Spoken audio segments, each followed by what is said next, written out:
Hey, welcome everybody to another virtual tasting with Whitey's. I'm Rob, the beer guy at Whitey's. Tonight, there's a couple of things I want to say. Happy February 1st for all you dry January people. Welcome, welcome back to the world of beer. So we're glad to have you guys back. This is the third in the series. Tonight's the third in the series of introducing people, folks, breweries who are going to be at our celebration of the culture event on February 19th at the store. We've had Sagong, we've had Patuxent. Tonight we have the good folks at Urban Garden. We have a lot of things to talk about with them. So first of all, we're going to bring them in. We'll introduce them, and then we'll talk about the brand. We'll talk about what they're doing. We'll talk about events for them. We're very so. It should be a nice conversation. And so, without further ado, we are going to bring in Eamoni of Urban Garden and Stephon of Urban Garden. Hey, how's it going, everyone? Hello, how's it So going? welcome, How's it going? happy Black History Month. Happy Black Thank you so History much. Month. Thank you so much. Happy So Black there, History there you Month, go. indeed. You guys are a great intro to Black History Month and this whole this event on the 19th, because No you're like pressure. the first Black woman-owned brewery in DC. Yes, Yes, representing, Absolutely. so representing, and the that's third Black owned in DC. I think we're six of us in the DC Maryland area. who are the other Soul Force? I'm So, not familiar. So Mega, and Sankofa in DC. And they're welcome to come and just talk about their product at Hang on the 19th. I'd love to have them. I love I, I mean, if they're out, then I'm all about doing it.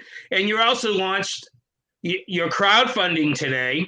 So yes. everybody in the comments, the Absolutely. crowdfunding is in the comments. I don't think it'll link if you click on it, but it's there for everybody to see for you guys. So tell us a history of each of you, your personal history with beer, and then how Urban Garden came to be. So we'll start with Eamoni first.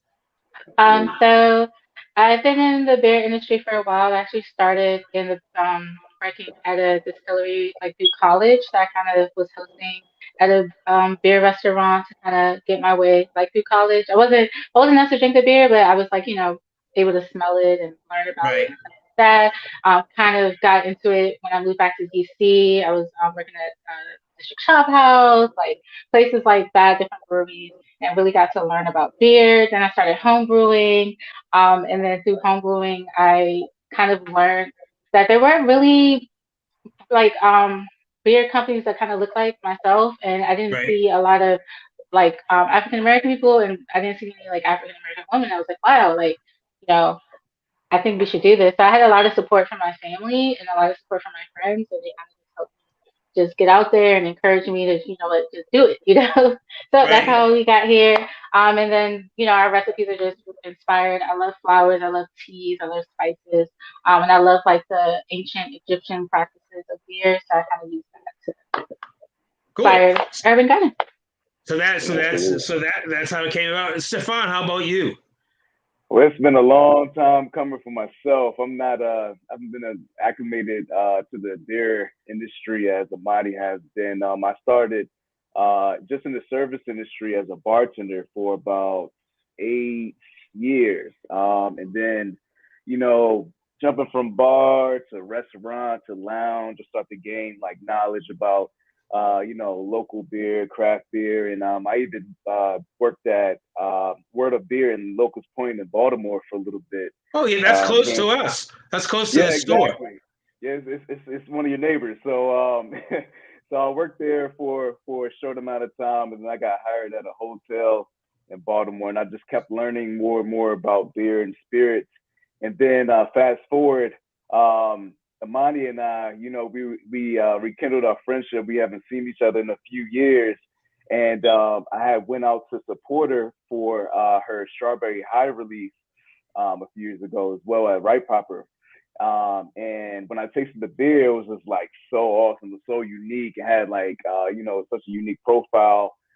visually and taste wise. So I was like, this is just phenomenal. So afterwards, she let me know that she was going to, take this to a grander scale. And she needed a partner. And, from there, it's just been history. So it's definitely been nothing but love in the beer industry for sure. And I've been learning a lot. That's that's super cool. That's so funny that you used to work at there. Did you? How long ago did you work at that World of Beer? Because I have a couple friends. One of them's out of the business now, but he actually used to come to the store like a ton, and he went into being a brewer. Oh, that's awesome. Do you know Tim Scouten? It's been so long, man. I mean, he was a while ago. Yeah, I think I was there back in like 2016, 2017, somewhere around that time. So it's been quite a while. Yeah, he would have been there now. You probably would remember him if you saw him, because he actually went into brewing and he started a place at Peabody Heights called Gunda. He didn't start Peabody Heights. He didn't start it, but he actually had like a nano inside Peabody Heights called Gunda. Okay. With Raul, who's the head brewer there now. But it just shows that beer is a small world. Monty, you were at Right Proper, yes? Yes. I call that my second home. Are you still there? Yes and no. I kind of like transitioned out a little bit. I used to be their events coordinator, manager. But new business, had to focus. But the beer is available is it available at Right Proper?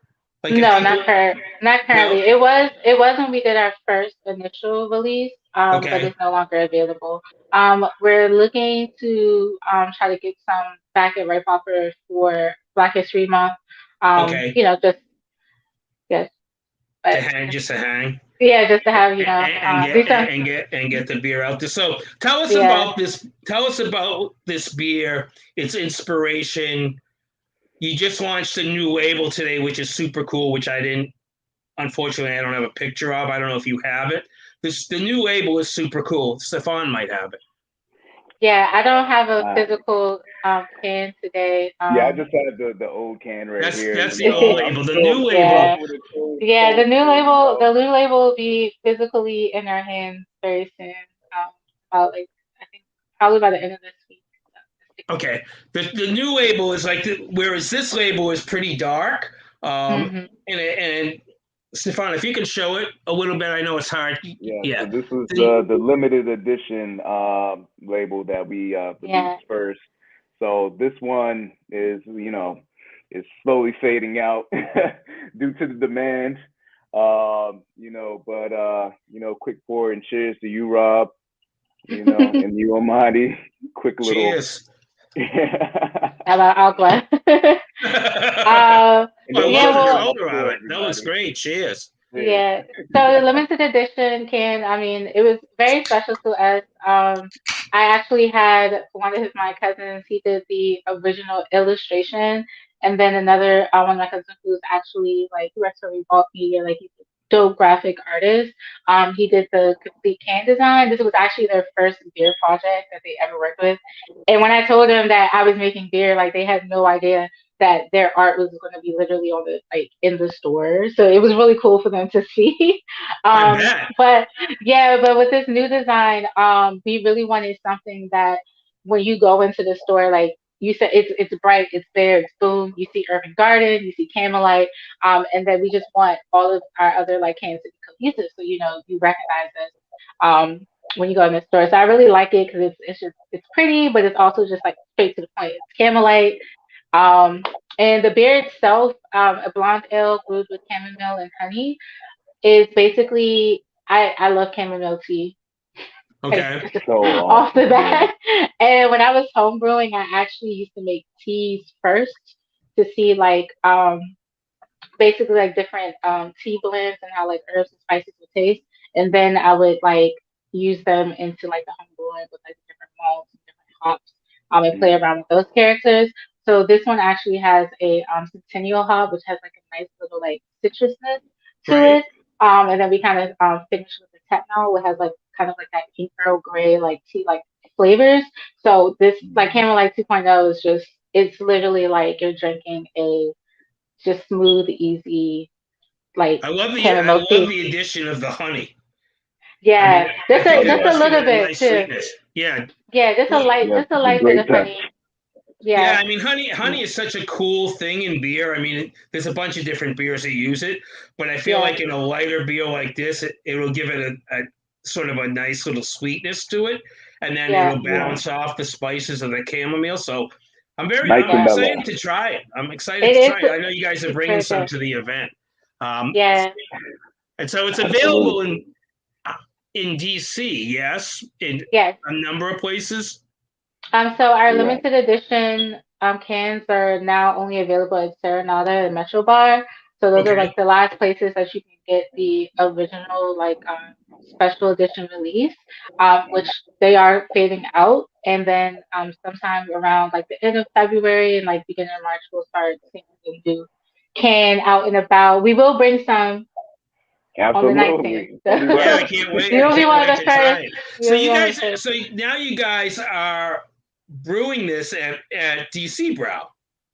Yeah, so we have a Correct. contract. Correct. So we're contract brewers. So yeah, we have a larger, working with a larger So a facility. 30 barrel batch is a pretty sizable batch. Shout out to Brandon Scale while we're Happy talking. Brandon. birthday! Happy birthday, How you To him. pronounce it? Brandon! I Happy think it was birthday, Brandon. yesterday, maybe today. I can't remember.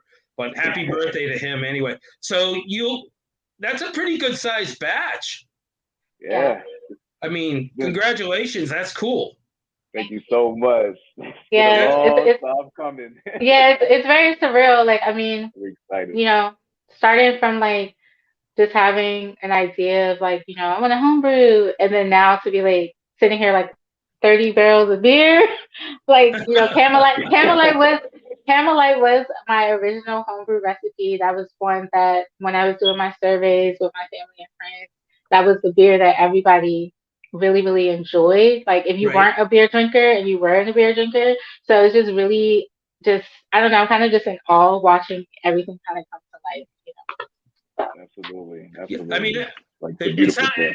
I mean, it sounds like a beer that like craft people drink and people that are, like you say, aren't really familiar with beer, um, or like beer.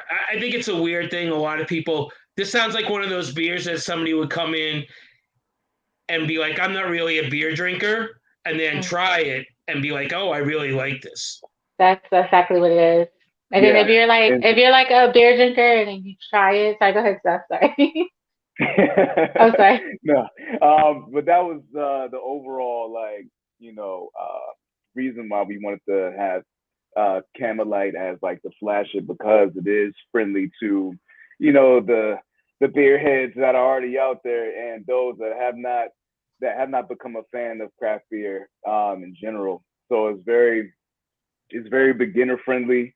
You know, so that's what it's about. We're trying to get more people involved in craft beer, those that won't usually drink. Do you For see sure. how many of events have you guys actually done? Just a few, right? Like you have a big event this week on Rhode Island Avenue, at a spot on Rhode Correct. Island Avenue, which was postponed from last weekend because of weather, and hopefully, knock Yeah. on Yeah. wood, you be be do well this weekend. But like, do you see a lot of like people of color at these things? Do you see mostly people of color? Do you see Oh, all it's races? very it's very diverse. Yeah. Our Definitely. very first event was Ardo Night Shaw with the Black Beer Garden. And Right, that was just it was just amazing. It It was was bonkers. everyone. It was It was everywhere. bonkers. Everyone, college students from at Georgetown, from Howard to American, and you had like I think we even seen like kids People out from from like Michigan. University of Yeah. Michigan, right? We had Yeah. people from UM. Yeah. really. What are you guys doing here? Absolutely. It was Got a lot of beautiful. And love. then even at our launch at Serenata, when we did the actual can release launch, again, very diverse. And I think that's what I love. It's when we talk about like creating like an inclusive environment. Again, Right. it's for all of us to enjoy each other, for all of the cultures to come together and enjoy beer. Beer I is mean, good.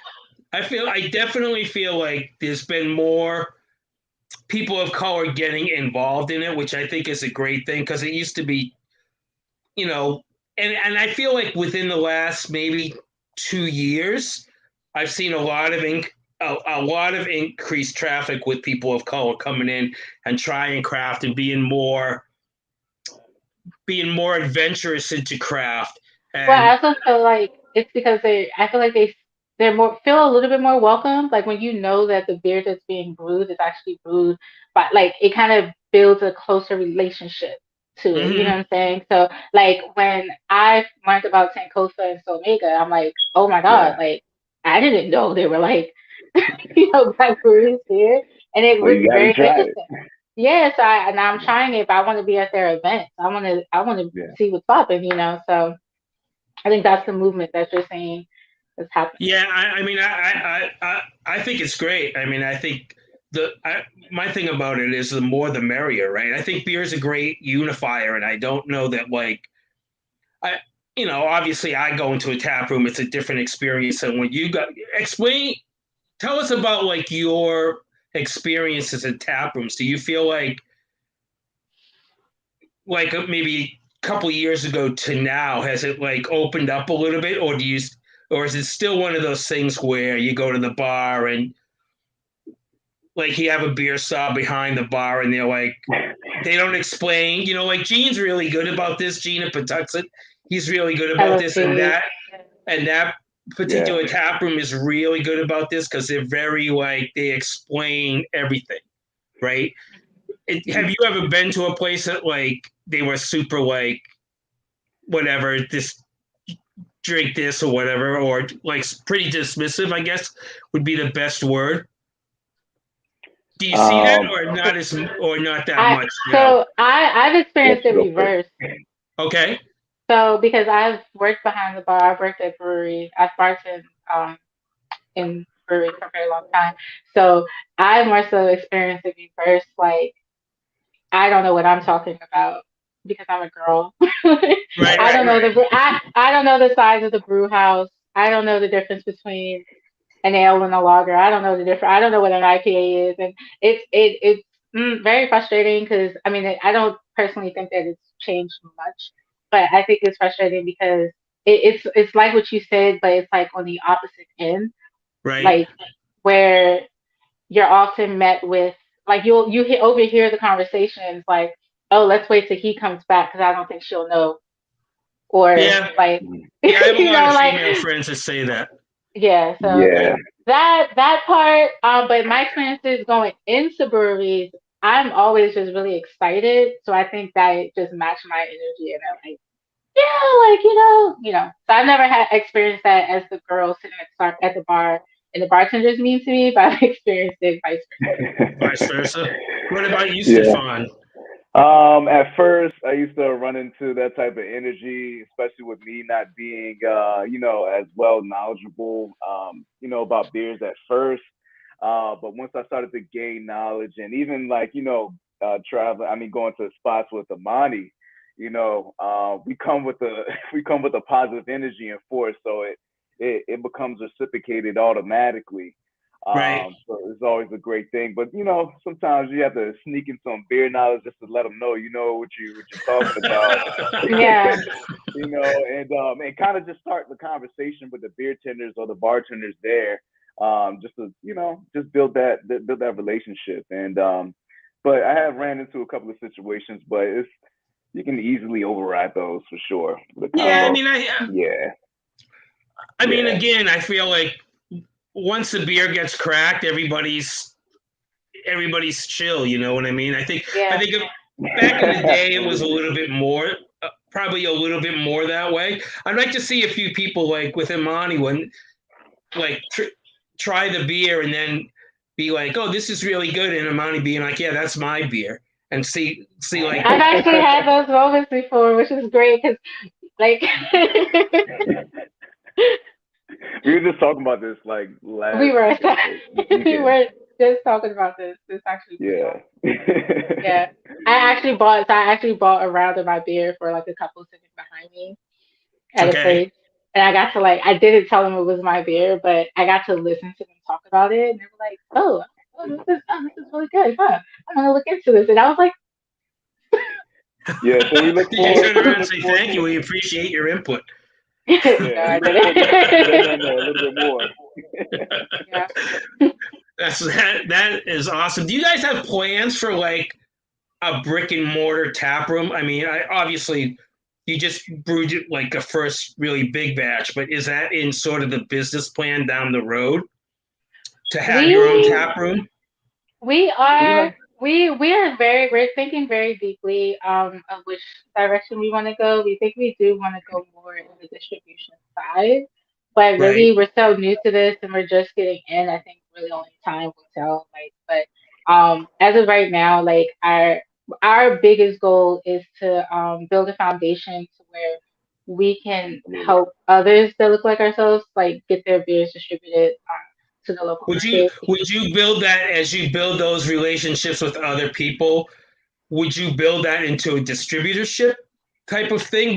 Would you That's rather go that direction that's or a kind brick of and that's kind of it's kind of what we're thinking about. But Yeah. again, we are we're kind of pondering our existence right now. yeah, Yeah. which direction to go in? Yeah, We're but working very. I go ahead, Go Steph. ahead. Sorry. We're just working very diligently on our foundation, but Yeah. we have some plans and we have some things up our sleeves. Um, we have our roadmap is looking real crazy right now, so we Crazy in a can't good really way. No, it's That's looking yeah, in a good awesome. way, in a crazy. great way, Yeah, like we great were way. from the start. We were encouraged to dream big and Absolutely, just take it step by step. So yeah, um, but I would say there are plans for something bigger. Um, Nice. it's just soon to be announced. We'll just Oh, say very that. cool. yeah. Yeah. I'm very Trying to be excited so to. big. Yeah. Hey, go big and go home. What's plans for the next beer? Do you guys have sort of an idea of what Ooh, style you want to do next? glad you Yeah. brought that up. Are you gonna keep it in the sort of in the fruit beer end, like spice beer end, or are you looking to go into like IPAs and that kind of thing? No, so More mainstream. our next beer is actually going to be an IPA. Oh, Um, nice. yeah, but we're sticking Stefan's with excited. yeah, because my IPA is fire. Like I'm super excited. Like the Beyond IPA, fire.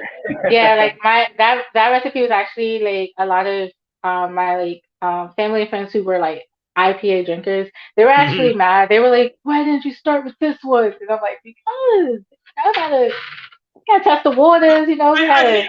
well, I You feel wanted to do like something different, also. Yeah, yeah, and I feel like IPA can be one of those styles that like it's one of those styles that not everybody's into, right? Like they're yeah, always afraid it's too much this or too much that. It's a little bit different now because a lot of IPAs are so super juicy and blah blah blah. They're not super hot bombs and that kind of thing. But like I feel like to get people to draw to your brand, I feel like the direction you guys went is probably a better direction because I think you're bringing more people, and then they'll say, "Oh, Urban Garden, I recognize that, so I'll try this beer." mm, I mean, Absolutely. I feel like that's probably good. And for a flagship, why not have something unique? yeah. I've Absolutely. heard We that want I've heard that people have like were I wouldn't say made fun of us, but you know how you got the to flannel beardy guys with the Uh-huh. flannel. I've heard some like over oh thanks. IPA. That's so Thanks, sweet. Tracy. Thank you. I've heard that like Urban Garden released a Blondo for their flagship. That's bold. Heck yes, bold. like That's the only way to go. We don't want to oversaturate the market with but another but IPA. Also, But also, we Yeah, have to think plus, about right. our consumers. We have to think about our consumers. Like, if our yeah, market is the people, like we're trying to get more people of color, we're trying to get like a different group of people interested in beer. Like, we like Belgian styles. We like the wit beers. Like, we like to be able to drink beers and, like you said, like and chill and hang out. Right. So we wanted to create something that felt like it was, for us. So that's why we went with the model. And I feel like too, like I think Stephon hit it right on the head. There's so many IPAs that's a shuffle that you're probably going to get lost in, right? Because you only have the one beer, right? You only have the one beer. So on a shelf, what's going to happen to that beer? People are going to pass over it, right? Because they're going to be like, oh, another IPA. There's nothing what do I care? I can get 50 IPAs in this window, in this store set alone. So what's so unique about this? And the way you guys have approached it, which I think is smart, is that here's a unique beer. It's like the Black Viking beer, the Zinga beer. That's done really well. So shout out to them, because they have right. He has one SKU, and I've had it for maybe 2 weeks in shop, but we've sold probably 4 cases. Yeah. Zinga beer is so good. I drank a whole 6-pack. I drank a whole 6-pack to myself the night that I got it. I'm not ashamed to say that. not ashamed. The whole week. The first week. Not ashamed. Yeah, I like that approach. I think that's a smart approach. Do you have plans to do like collaborations with people? I'm going to put up the crowdfunding thing so people can see it. Thank you so much. Oh, thank you. So anybody watching it on the replays of this, when I share it, I hope people see that and donate some money. What's your goal? 25? Yes. 25. Yes. So we're expanding. That's just a goal. We want to beat that. That's a goal. Yeah, it's really just to help, expand operations. But you can read about the whole story and our plans when you go and read the campaign. Absolutely. Yeah, but to answer your question there, Rob, we do have plans to, collaborate in the future, because that's a part of our brand, like the collaborative entity. We like to maintain that and keep that going. Eamoni could probably talk to you more about, who we may be collaborating with, like later on. I'm not sure if she's willing to release that information right now, but we've had conversations about it for sure. That's great, because I feel like that helps everybody. I feel like that helps on a lot of levels, gets more recognition, especially a bigger, like a sort of a bigger brand, and things like that. And a lot of people go that route, right? Like there's a lot of small places that just start and they only have, they want to get their name out there. And I feel like that's a good way to go, honestly. Absolutely. And I'm always down for doing one. So if you guys want to bring me in, yeah. Oh yeah, of course. That'd be super awesome. I'm all about the our collaborations. Again, it's not just within beer, but we're beer music.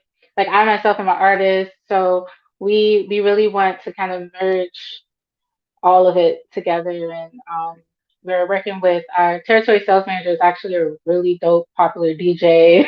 She's in beer, she's in music. So we just really want to kind of use our platform to kind of really just like merge. Well, I feel like beer and music is like such a natural fit. Yeah. Anyway, I feel like the creative forces in both of those, and any art really, because beer is essentially art. It is literally art, yeah. I feel like that is a great way to get it out there and like for people to know about it. And if it's a pretty popular DJ, it's a popular artist, that kind of thing. The more power to you, the more you can get it in front of people, the better off. So absolutely. That's what it's about. I only hope good things for you guys. I think this is I think it's exciting. I want people to like hit the crowdfunding. I follow you guys on Instagram, Facebook. You're on all the platforms, I imagine. Yes. We're mostly on Instagram. So we are starting to utilize our Facebook more, but our biggest platform is Instagram, and we actually just started a TikTok. So nice. If you're a TikToker, I'll follow that tonight. I'll get right on that tonight. So yeah, this is great. Thanks. Been great. Thank you so much. Yes, and thank you so much. Yeah. We can't. Just like from I can't wait to have you guys in shop, and we can chat, and we're gonna be sampling some of the product, and it should be a good crowd. It's like 6 black-owned breweries, so it'll be an interesting crowd. It's Black History Month, so I feel like it's a great sort of cap for this month.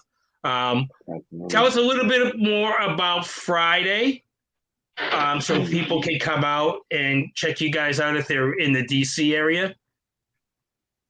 Cool. Yeah, so this Friday we're going to be at Metro Bar from 4 to 6. Somewhat of a meet and greet type of thing. You get to meet with us, drink a brew or two and chill out, get to taste Camelite while it's the original rollout is still here before Camelite 2.0 comes out soon. And it's kind of like a farewell. It's kind of like a farewell to our limited edition cans. Absolutely. Kind of like celebration. Was there a lot of tweaking of the second recipe because the upscale of it? Yes. I also with the upscale and just like with like equipment and everything. And we used the limited edition first because we did want to get more feedback. We did want to. So with the feedback and with just that and everything, I did make a few tweaks to it. Not too much. It's still Camelite, but it's just a little bit more profound.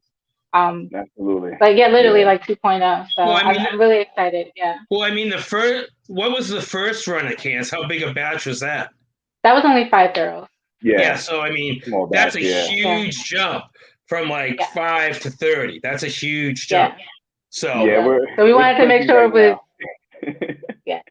You want to see? But it's so good. I actually told Stephon I cried. It was literally like the beer. No, it was like when I first homebrewed it. So I'm very, very, very happy about this release and excited to share it with everyone. Yeah, the guys at DC Brown know what's up anyway. So yeah. You're in a good. Yeah, they've been doing it for a bit, so they know what's up, and that's a good. Will they have it there? Do you know? Like draft and they don't do that. Some places do, some places don't. It's just strictly just do the contract.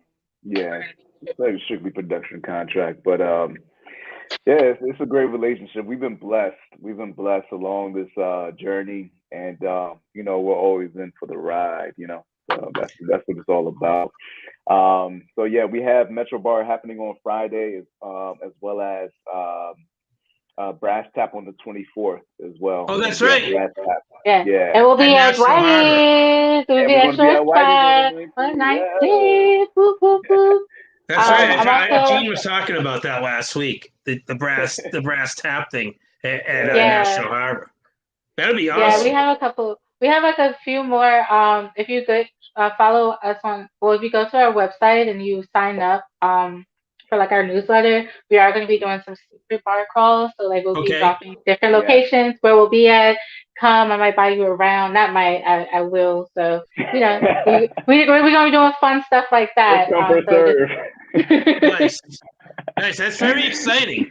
I'm super honored to meet you guys. Thank you for coming on with us. Thank you. Go Rhode Island Ave. Go to the National Harbor thing. Follow on Instagram. Follow on the new TikTok, the new Urban Garden TikTok. And come on out on the 19th. Talk to these folks. Talk to everybody that's going to be there. We're going to have a good time. I'm super excited. So thanks, guys. Thank you, Rob. Appreciate you. Thank you, everybody. Have a good night. Be safe. Cheers. Bye. Cheers. Enjoy. Hey, all right. Well, there you go. There's the crowdfunding. So please click this. I don't know if this link will work as a clip, but copy that link down and send them a little bit of money for the crowdfunding. First Black women-owned brewery in DC, so that's exciting. Congratulations to them, and thanks everybody for watching. And next week we have Liquid Intrusions on with us, so that'll be fun. A new brewery down in Southern Maryland. They got 3 or 4 beers out.